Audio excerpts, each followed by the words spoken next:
The compost material, every time it rains or you water, compost tea is being deposited into the soil, so you have a constant input of fertilization going on. Just not having a fertilized feature to me is just so amazing and such an incredible gift in this kind of stuff. And last year I had such an incredible experience, a real revelatory time. I had planted a row of spinach in the spring and it came up really nice and we enjoyed it. And I pulled it out and planted another one. It came up, the next one came up bigger and nicer than the one before. And then I was getting ready to pull it up, and one of my neighbors was talking about this black Spanish radish that was so good, so I planted that for her, and that came up, and she couldn't believe the size and how beautiful that was. And I'm looking at this, and I'm just contemplating what's going on. And he says, "Now God, talk to me." Every time I planted in the same row this year, each one was bigger and nicer than the one before, and I didn't fertilize. This is so opposite of what my experience is in gardening. Whenever I planted something, something was taken out, I had to put something back. And here I'm putting nothing back, and each planting is bigger and nicer than the one before. And I hear him say to me, it's so incredible, in Romans 1, he says, "The invisible attributes of God are clearly seen by the things he's made, so that no one has any excuse not to know God." And so I just started taking it in and says, "Look, God, what invisible attribute are you showing me here?" He took me to Philippians where it says, "And my God shall supply all your need, not from his riches, but according to his riches in Christ Jesus." And what he's saying there is that when he gives, he makes no deduction. He makes no withdrawal. He is the same. And he says this compost is illustrating that quality of my character. It gives, and it gives, and it gives. And there's no withdrawal. There's no negative. It just continually gives. And that's who I am.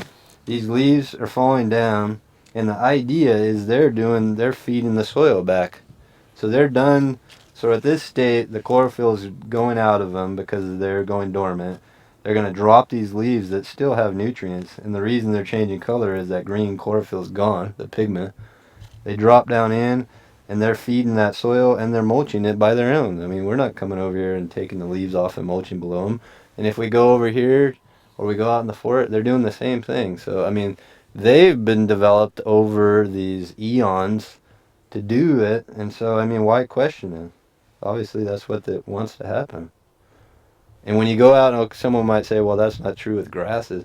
You go out into the grass field, let's say the prairie of the Midwest, there was grasses that were over my head, but underneath it was mulch from the grass. You know what I mean? It wasn't just green living grass with nothing out. There was mulch, all those blades of grass that had broken down fed the grass. There's nobody that goes out there and fertilizes that. I mean, that's the thing that people always say, well, you gotta have fertilize. You have to fertilize, or I mean, if there is no out, you're not taking it away. You know, it's all going back. The animals were eating the grass, and it was still going back. So if you can recreate that in a garden, it's the same exact thing. The leaves come out, they do their purpose, they go back into the soil. It's really simplistic, and sometimes the most simplistic things are what people don't like to accept as being the answer. Whenever you buy fertilizers, there'll be three numbers or three things that they're analyzing in the fertilizer. And it's nitrogen, phosphorus, and potassium. Nitrogen is what gives the green, the good vigorous growth. The phosphorus is what creates the budding and the flowers and the fruit production. And the potassium is what gives hardiness and health and strength to resist disease. And all those things are important to be in the soil for the health of the plant. Chemical fertilizers, even though they have the numbers that say they're adequate in these features, do not have minerals. And so the plants that are growing without minerals don't have those in them, so they don't have the nutrient qualities that plants that grow in organic soil do. The minerals simply aren't there in the soil anymore. And so it'll take up what it can get, but it isn't there to be gotten. And so you end up with a fruit or a vegetable or whatever it is that simply isn't as nutritious as it once was when we had more fertile soils. Just the sort of calcium, magnesium, potassium, iodine, those kinds of things, the things that aren't fertilized typically, as 30-40% reduction in what they were getting 50 years ago. That's pretty alarming, which is helps explain why food doesn't taste as good as it used to. It isn't as good as it used to. It's not as nutritious. I always go to that scripture where God says it's good for a man to bear the yoke in his youth. God's saying up front, if you're going to have anything of value, you've got to work for it. But he says if you do it the right way, you want to do it early on, do the work up front, and if you've done it right, over time, it'll produce for you. And this is what I think is so neat about the wood chips and God's way. You see, when they came with chemical fertilizers, they told the farmer, you can have this immediate lush growth now. And they were right. What they didn't tell you down the road using these chemical fertilizers, that every year you had to use more and more to get the same effect, and your ground eventually became sterile. When you use the organic approach up front, it's kind of a lot of work to bring in those wood chips because it's you got to cover the ground. It takes a lot of cover, but over time, what I found at my place is that you start having this incredible gain. Initially you put a lot down and you have to, in a few years you got to put it back again. But I'm finding that each time I put a layer on, it's a lot longer before I have to do it again because I have this incredible base built. And it's like you have a foundation that's just growing, getting, better and better.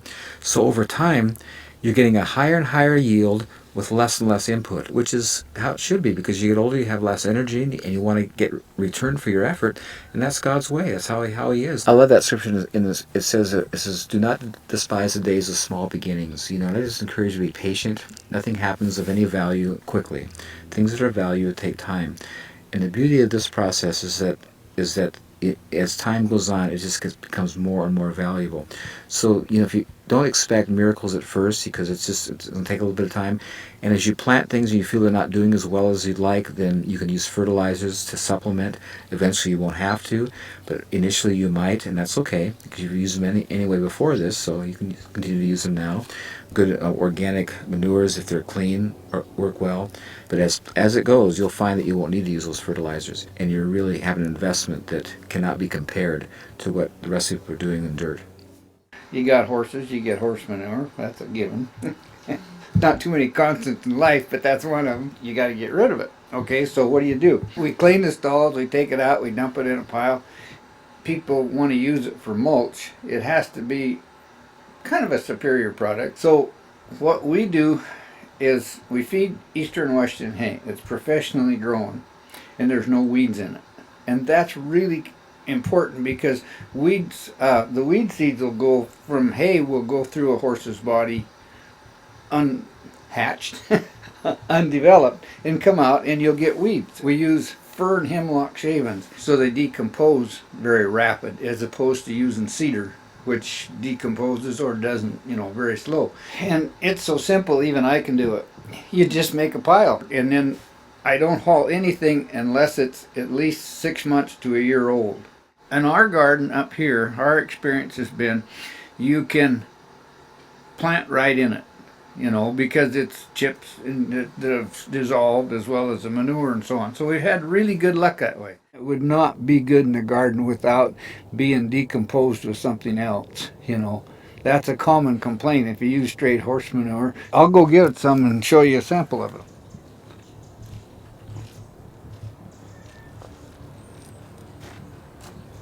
You can see how there's no manure in there. It's all decomposed, and this is gradually decomposing also the same way. And as you use it, you'll notice that each year the soil gets better, especially if you, like Paul was saying, where you put down a ground up wood chips type thing and then cover it with it. It makes a sustainable program. It's a recyclable thing, and then of course the vegetables or the flowers or whatever you have grow. They die for winter. You put more on. It's a circle type thing. Yeah, and it makes you feel kind of good because ecologically it's pretty darn sound. Our culture is so wasteful, and so most people think, well, get rid of this wood chip stuff, get rid of it. You cut stuff in your yard and stuff. One of the things that you probably know about Paul now is that any waste out of his garden goes over into the chicken coop or into the chicken pen.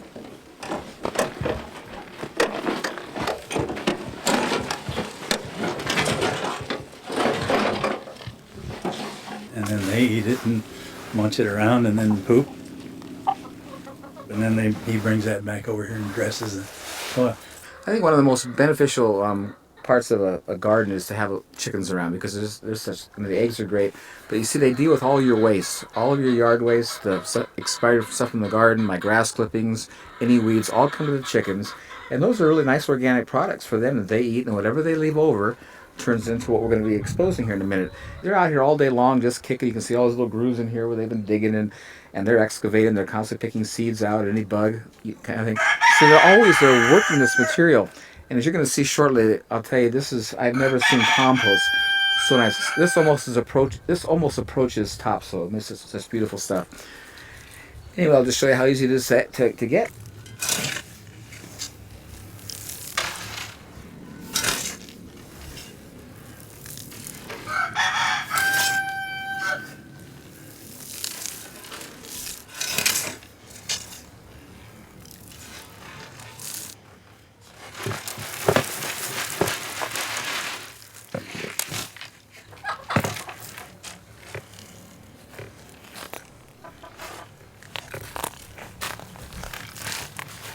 You can just see what beautiful stuff this is. I mean, look at this stuff. It just won't compact.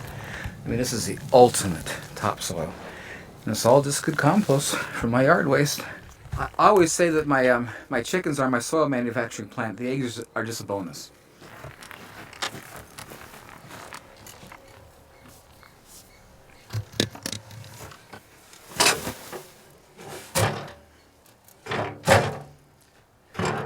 Look at this beautiful fine stuff.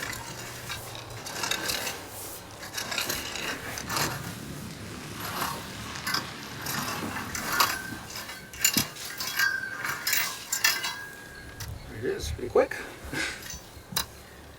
Somewhere down there, there's a soil, and that's good. You know, presumably the soil has been protected, and in the meantime, it's been breaking down and getting a little bit richer with time. But this mulch that is on top is basically organic matter, and that's one of the things that we're losing out of our soils around the United States is organic matter.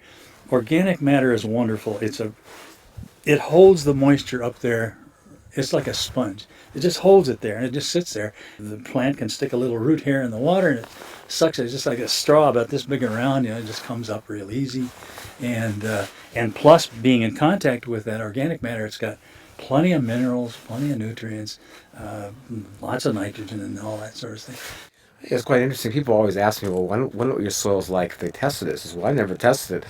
I've already seen where I came from. It's getting so much better that I've just been really happy with my results.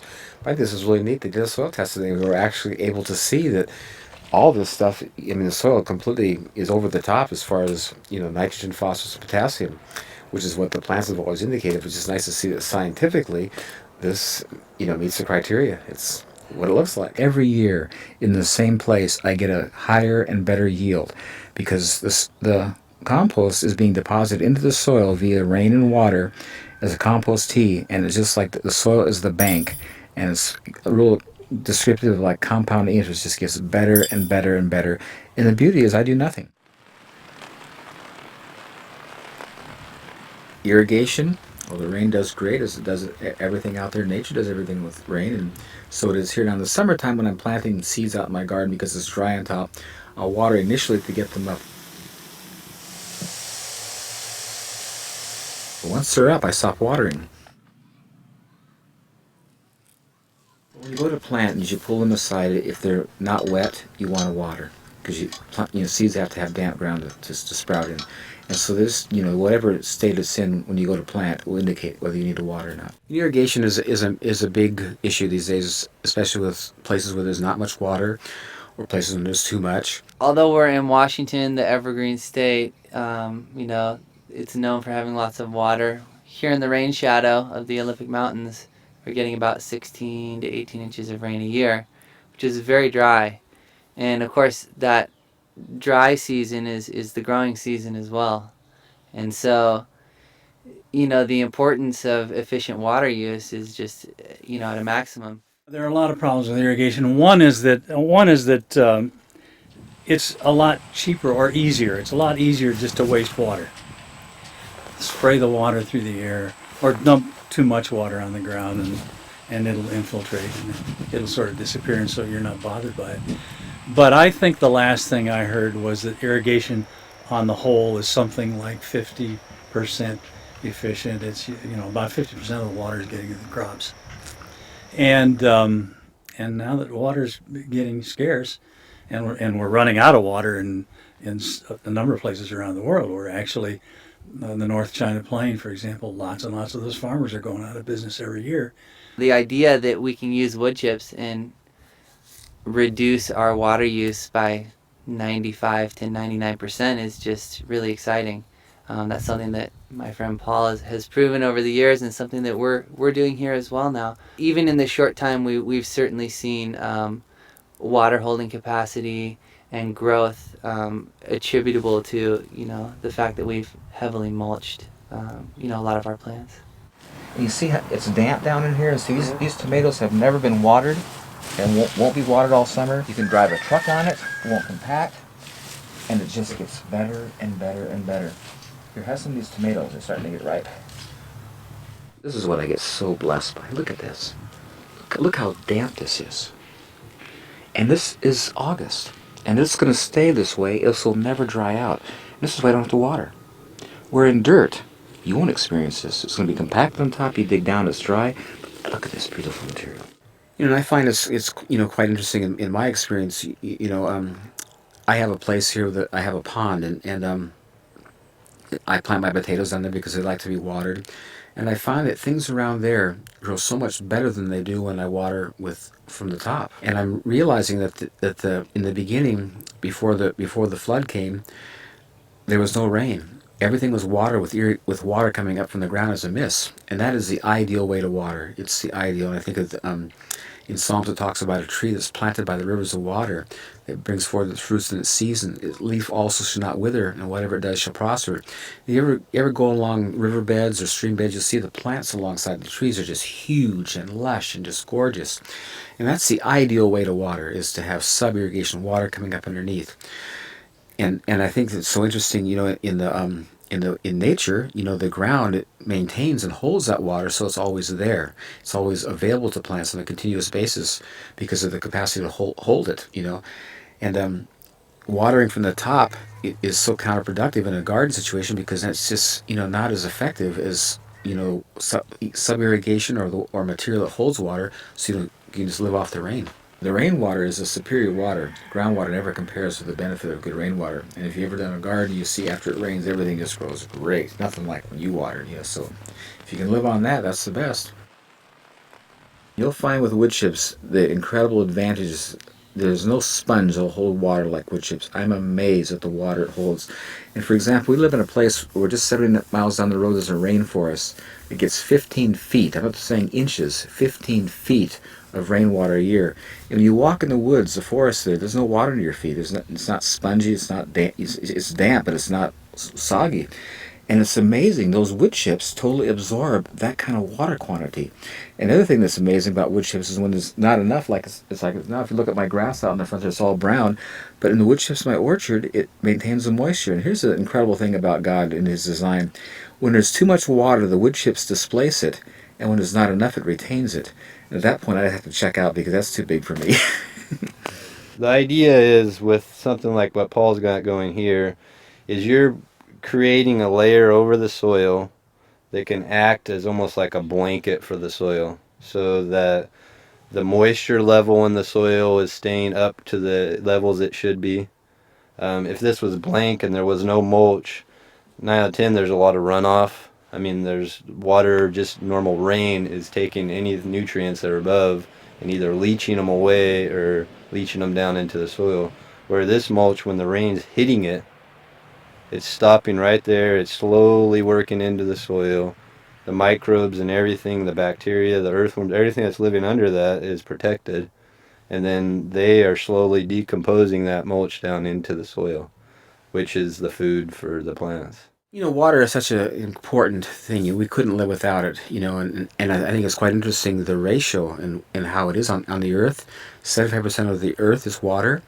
Our bodies are 75% water, and what I'm finding in my produce and fruit, it's 75% water. And I'm seeing a real connection here and a real balance. And what's interesting in plants that are growing in dirt, that are irrigated with water, they don't have that water content. And I've discovered the reason, as we see in dirt, because it's compacted and hard, roots can't develop like they would like to, and so they're pretty compacted and not very spread out. But in this environment where there's so much air in the ground and it's so porous, the roots just spread everywhere. And because you have this very large root system, it's able to take up all this water. I've always said that the amount of water in the ground has nothing to do with what's going into the plant. Because you could have, heavy clay ground, which is what I have here, and I could be watering all day long, and it's not going to go in the plant because the ground's so compacted, there's no root system. But in this stuff, because the ground is so porous, I don't need to water at all because the roots are everywhere, drawing such a wide area. They're taking up such a huge amount of water, so it doesn't matter about how much water is in the ground, is because of their capacity to take up.